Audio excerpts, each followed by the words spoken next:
Hello, welcome back. कुछ updates के साथ आए हैं। फ़िलहाल जो अपना कर्नाटका वाला ट्रेडर था, मैंने उसके अगेंस्ट जो है एक साइबर सेल में क्राइम रिपोर्ट फ्रॉड रिपोर्ट किया है। अब देखते हैं उसका आउटकम क्या आता है। और एक बैड न्यूज़ ये है कि जो आजमगढ़ से हमने जो हम डील करना चाह रहे थे या स्टार्ट करी थी बात हमने, उनको भी 25,000 के करीब मैंने एडवांस दिया हुआ था। तो उन्होंने कहा था कि रॉ मटेरियल आएगा आएगा आएगा। वेट करते करते फाइनली भाई साहब ऐसी ऐसी बातें करते हैं। मुझे कह रहे हैं कि मैंने वो कंपनी छोड़ दी। अरे भाई, आपके नाम पे ही कंपनी रजिस्टर्ड है, आप ही मालिक हो, आप ही ओनर हो कंपनी, तो आप कैसे कह सकते हो कि मैंने कंपनी छोड़ दी है। और कंपनी छोड़ दी है तो मेरे को कंपनी छोड़ने से क्या लेना देना। मैंने पैसे आपको दिए हैं, आप मेरे पैसे वापस कर दो, सीधी सी बात है। ठीक है। एक उन्होंने अपना एक ऑल्टरनेटिव नंबर दिया, कहते हैं कि इस पर बात कर लो। वो ऑल्टरनेटिव नंबर पे जो है मैं कॉल करता हूँ, भाई साहब खुद ही फ़ोन उठाते हैं। मतलब आप देख रहे हैं फ्रॉड का क्या लेवल है। खुद फ़ोन उठाते हैं और फिर उसके बाद कहते हैं कि अरे वो पहले वाला पैसे लेके भाग गया क्या। अरे यार, वो बिहारी साला इतना दुष्ट है। उन्होंने बिहारी वर्ड यूज़ किया, not about personally about something like Bihari, उन्होंने वर्ड यूज़ किया, तो मैं उनके वर्ड्स कोट कर रहा हूँ कि अरे वो पैसे लेके भाग गया। और तो मैंने कहा अरे भैया, क्यों मजाक कर रहे हो यार, आप ही बात कर रहे हो जैसे पहले बात होती थी। अरे नहीं, मैं तो वो नहीं हूँ। मैंने कहा हारिस भाई बोल रहे हो ना। कहता नहीं, हारिस नहीं बोल रहा हूँ, आरिफ बोल रहा हूँ। मैंने कहा भैया, मेरे भी कान है, मैंने भी सुना है आपकी आवाज़, तो ये मत सोचो कि आपको मुझे पता नहीं चलेगा। तो ऐसी बात हुई। फिर वो कहते हैं कि तो मैंने कहा उनसे, आप मेरा रिफ़ंड कर दो पैसा जो भी मैंने एडवांस दिया है। ठीक है, कर दूंगा, आप मेरे को अकाउंट डिटेल भेज दो। उनको भाई अकाउंट डिटेल भेज दी। 2 दिन बीत गया, कोई रिस्पॉन्स नहीं आया। आज मैंने फ़ोन किया उनको कि भैया अकाउंट डिटेल भेजें, पैसे ट्रांसफ़र कर दो। भाई साहब कहते हैं मेरे पास पैसे नहीं हैं अभी। तो मैंने कहा कि ठीक है, कब तक करोगे ये तो बता दो आप। तो भाई कहते हैं कि जो है कि पैसे आ जाएंगे तब कर दूंगा, अभी पैसे नहीं है। मैंने कहा ठीक है। फिर मैंने बस उन्हें एक ये वर्ड बोला, मैंने कहा भैया पैसे लेते वक्त तो बहुत बड़ी बड़ी बातें करी थी आपने कि अरे मैं ऐसा नहीं हूँ, मैं बहुत नीचे से उठा हूँ, मैंने अपनी ज़मीन बेच के मैंने कर्ज़ा भरा है, ये वो कर्ज़ा जो भी था उनका उन्होंने। और फिर भाई साहब फ़ोन काट देते हैं। दोबारा डायल करता हूँ, शायद पाँचवीं या छठवीं बार फ़ोन उठाते हैं। कहते हैं कि क्यों बार बार फ़ोन कर रहा है। मैंने कहा क्यों नहीं करूँ फ़ोन भाई, आप फ़ोन नहीं उठाओगे तो बार बार फ़ोन नहीं करूँगा। कहता है आप रात को 12 बजे फ़ोन कर देते हो। मैंने कहा ऑब्वियस सी बात है, मैंने पैसा दिया हुआ है, मैं बिल्कुल फ़ोन करूँगा, क्यों नहीं फ़ोन करूँगा मैं। फिर मैंने कहा बातें तो आप बड़ी बड़ी बड़ी कर रहे थे, फ़ोन क्यों काट दिया था आपने। तो कहते हैं कि आप भाषण दे दो। अरे भाई, भाषण देने वाली कौन सी बात है इसमें। आप सामने वाले का पैसा लेके बैठ रखा है आपने, आपने उसको झूठे प्रोमिस किए हैं, फिर उसके बाद आप कहते हो कि भाषण दे रहा हूँ मैं। तो मतलब ये कोई लैंग्वेज है। फिर उसके बाद कहते हैं रख फ़ोन। अरे यार, तुम्हारा कर्जा थोड़ी ना खाया मैंने कि रख फ़ोन। तुम ऐसे बात करोगे, मैं तुमसे भैया भैया प्रेम से करके बतिया रहा हूँ। ऊपर से ताव किसको दिखा रहे हो, जिससे पैसे लिए हैं आपने, बेईमानी से, चोरी से पैसे लिए हैं। फिर उन्होंने बस कुछ उल्टा सीधा बोला और मेरा भी दिमाग ख़राब हुआ। फिलहाल मैंने तो कुछ नहीं ऐसा उल्टा सीधा बोला, लेकिन आज के टाइम पे इट्स हार्ड टू बिलीव कौन सही है कौन झूठा है। मतलब क्या ही फ्रॉड वाली दुनिया हो गई है, मैं आपको क्या बताऊँ। एक प्लेटफॉर्म है, उसके थ्रू मैं रॉ मटेरियल ढूंढ रहा था। मुझे व्हाट्सएप पे आए कि आपको रिक्वायरमेंट है। मैंने कहा यस। तो आप सोचो, पूरी दुनिया मार्केट रेट चल रहा है इस समय रॉ मटेरियल का 65, 64 to 70, जिससे जो ले ले upon depending upon quality and oil percentage. और कई लोग ऐसे हैं जो मुझे कोट कर रहे हैं कि मैं आपको 40 rupees including GST including transportation. अरे sir, how is it possible sir. मतलब ये रेट तो सर, क्या बताऊँ, ये रेट तो सीज़न रहता तो नहीं मिलता है।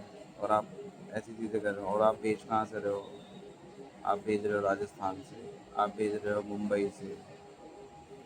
जीएसटी मांगो, उनके जीएसटी नंबर होते हैं।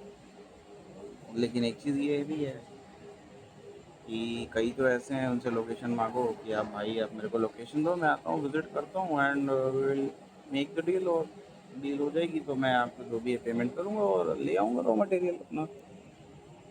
जस्ट वो लास्ट मैसेज होता है मेरा। भाई का ना मैसेज आता है कभी किसी का, फिर उसके बाद ना कुछ होता है। तो ये तो कंडीशन है कि आप बिलीव ही नहीं कर सकते हैं कि कौन सही है कौन गलत है। जब तक आप वहाँ जाएँ ना, देखें ना कि कहाँ उनका ऑफिस है, क्या उनका एरिया है ऑपरेट करने का, जो भी है, बिना विज़िट करे आप बिल्कुल बिल्कुल भी इन सब चीज़ों पे विश्वास ना करें। मैं तो झेल चुका हूँ, मेरे 85-90 जा चुके हैं, तो अब तो मेरे को ये इन चीज़ों का बिलीव कर पाना it's very very tough for me now. अब जब तक मैं खुद से विज़िट ना कर लूँ, अनटिल अनलेस वो मैं विश्वास नहीं कर पाऊँगा किसी पे। और एक दो लोग मिले, वो लोग अच्छे समझ में आए, लेकिन वही बोलता हूँ ना कि अच्छों का कोई मतलब नहीं है, क्या बताऊँ मैं। बस फिलहाल चल रहा है प्लान, लेकिन ऐसे ऐसे लोग हो गए हैं दुनिया में कि अब क्या ही बताऊँ मैं। और दिल दुखी सा हो गया है बिल्कुल से। थोड़े से पैसों के चक्कर में लोग ये चीज़ें कर जाते हैं, और क्या, नुकसान तो करा दिया है इन लोगों ने। अपने तरफ से जो बन पड़ता है करूँगा। नहीं रिज़ॉल्व होगा साइबर क्राइम के थ्रू तो एफआईआर करूँगा, कुछ तो करूँगा, ताकि ये आदमी, इनफैक्ट इंडिया मार्ट पे ये आजमगढ़ वाले भाई का, वैसे मैं बता दूँ उनके फर्म का नाम है हारिस कृषि ट्रेडिंग कंपनी, ऐसे करके उन्होंने उसको रजिस्टर करा रखा है।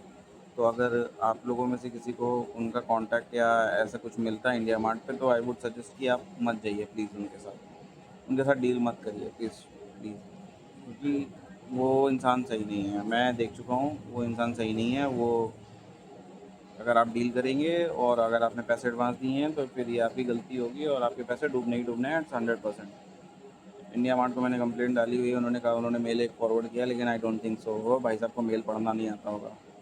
मेल के बारे में भी नहीं पता होगा, मेल पढ़ना तो बहुत दूर की बात है। मैं मान ही नहीं सकता कि वो इंसान को मेल भी पढ़ना आता होगा, तो मेल देखना भी आता होगा, पढ़ना तो और छोड़ की बात है। तो इंडिया मार्ट ने ये बोला, अब देखते हैं इंडिया मार्ट क्या स्टेप उठाता है। वो बोलते रहते हैं उनका अकाउंट ब्लॉक करेंगे इंडिया मार्ट से, बट आई डोंट थिंक तो वो क्या ही ब्लॉक करेंगे उनको। उनके अकाउंट ब्लॉक करने से मुझे कुछ तो नहीं मिलने वाला। बस ये फ़ायदा है कि अगर आप लोगों में से कोई फ्यूचर उनके साथ अगर ट्रेड करता तो वो शायद आप चीज़ें बच सकते हैं, लेकिन मेरा तो नुकसान ही है, कुछ नहीं कर सकते उसमें। तो ये फ़िलहाल इधर पिछले कितने दिनों की है, मैं आ नहीं पाया था ऑनलाइन, वीडियो डाल नहीं पाया था। कोई बात नहीं, आप डालते रहेंगे video, but be careful, fraud बहुत घूम रहे हैं, और सुनवाई कहीं ऐसा कुछ है नहीं। मतलब अगर स्मॉल सजेशन, अगर चाहे, अगर अपना एडमिनिस्ट्रेशन या जो भी अपने इसमें इन्वॉल्व हैं लोग, जो भी इन चीज़ों को देखते हैं, तो दे कैन डू इट। मतलब ऐसी कोई बहुत बड़ी चीज़ नहीं है। अगर मैं जीएसटी नंबर देता हूँ किसी का, तो इट्स बट ऑब्वियस कि उसमें पैन अटैच होगा, आधार अटैच होगा। और अगर मैं बैंक अकाउंट डिटेल देता हूँ, तो उसमें भी पैन अटैच होगा, और अटैच होना ही होना है, और आधार भी अटैच होगा। तो मतलब cyber cell can track his all account using PAN card number. वो जीएसटी नंबर से वो उनको एक्सेस मिल जाना चाहिए भाई, वो हायर अथॉरिटी हैं तो उनको ये मिलना चाहिए। तो अगर वो चाहें तो उनके बाहर बाकी अकाउंट्स भी चेक कर सकते हैं, और अगर उन अकाउंटों में पैसे पड़े हैं तो जिनके साथ उन्होंने फ्रॉड किया है, उनके पैसे वो वापस करवा सकते हैं, not particularly from that account की जिसमें मैंने ट्रांसफ़र किया है। उनके ऑब्वियस ही बात है, अगर वो फ्रॉड कर रहे हैं तो उनके पास एक से ज़्यादा अकाउंट है, क्योंकि अगर उनके अकाउंट में पैसा जा रहा है और उन्होंने अकाउंट में पैसे छोड़ दिए हैं, तो वो तो सीधी सी बात है, वो पैसे खिंच जाने हैं। लेकिन अगर वो पैसे खाली कर देंगे तो जब पैसा ही नहीं रहेगा अकाउंट में, तो खींचेगा कैसे? लेकिन एक अकाउंट से ज़्यादा वो ऑपरेट करते होंगे। उन ये चीज़ करनी चाहिए, मतलब ये एज़ अ सजेशन है, या पता नहीं करते हैं, नहीं करते हैं, या फ्यूचर में कोई ऐसा प्लान है, लेकिन अगर किसी के साथ ऐसा फ्रॉड हुआ है तो इतना हेल्प करना चाहिए, क्योंकि बहुत मेहनत की कमाई है। ये मेहनत की कमाई क्या है, मेरे तो लोन के पैसे हैं, अभी तो मैंने कमाए भी नहीं हैं पैसे, मुझे लोन भरना है इस पे। तो आप सोच लिए, अगर मैं लोन के पैसे, अगर मेरे से कोई 1 लाख रुपए लेके चला जाता है, तो मैं क्या रॉ मटेरियल खरीदूंगा, क्या बिज़नेस करूंगा, मुझे तो ये नहीं पता। इनफैक्ट उस भाई, कर्नाटका वाले भाई की वजह से मेरे को, मैंने आपने अब बताया ही था आपको कि मेरा हफ्ते भर से ज़्यादा, 15 दिन के आसपास मेरा प्लांट बंद था। अब आप सोचिए, उस 15 दिन की लेबर कॉस्ट जो भी है, फिक्स्ड इलेक्ट्रिसिटी का कॉस्ट जो भी है, आउटपुट ज़ीरो है, इतना लॉस हो रहा है, क्या बताऊँ मैं। लेकिन ठीक है, कोई बात नहीं, सीखता है इंसान। मस्ती दर्द के मैंने सीखे हैं, कुछ टिप्स सीखी हैं, और क्या करूँ। ये बस ये मैसेज कन्वे करना था कि आप भी इन सब चीज़ों में बिल्कुल भी ना पड़ें, जब तक खुद जाके विजिट ना करें तब तक बिल्कुल विश्वास ना लें। चुप कोई भी हो, कोई भी XYZ, कोई भी GST नंबर दे दे, कोई भी आधार दे दे, कोई भी पैन दे दे, सब कुछ डुप्लीकेट बन जाता है, कोई दिक्कत नहीं है। कोई की भी किसी का भी नंबर उठा के दे सकता है, आपके पास कोई अथॉरिटी है नहीं, आप कहाँ से किसका आधार नंबर चेक करोगे डाल के। तो इट्स अ रिक्वेस्ट कि ऐसे बिल्कुल अंधे में डील ना करें। मैंने जो गलती करी है वो कतई ना करें। चलिए मिलते हैं आगे की अपडेट ये एक और अपडेट ये है कि कल शाम को हम कानपुर जा रहे हैं। परसों हमारा रिव्यू ऑफिसर का एग्ज़ाम है, RO जिसको बोलते हैं, कंडक्टेड बाई UPPSC। देखते हैं, मंडे को इटावा जाने का प्लान है। एक और कंपनी है, उन्होंने बात करी है, देखते हैं रेट वेट्स जाके तय करते हैं और क्या पेमेंट क्राइटेरिया है या क्या पेमेंट स्कीम है उनकी। इसके बाद देखते हैं, रॉ मटेरियल लेके आते हैं, काम अब बढ़ाना है। थोड़ा सा रेट सही हो गए हैं इस समय, कली का भी रेट अप है और तेल का भी रेट अप है। जैसा होता है बताते हैं, फिर आगे होती है बात आपसे। ओके।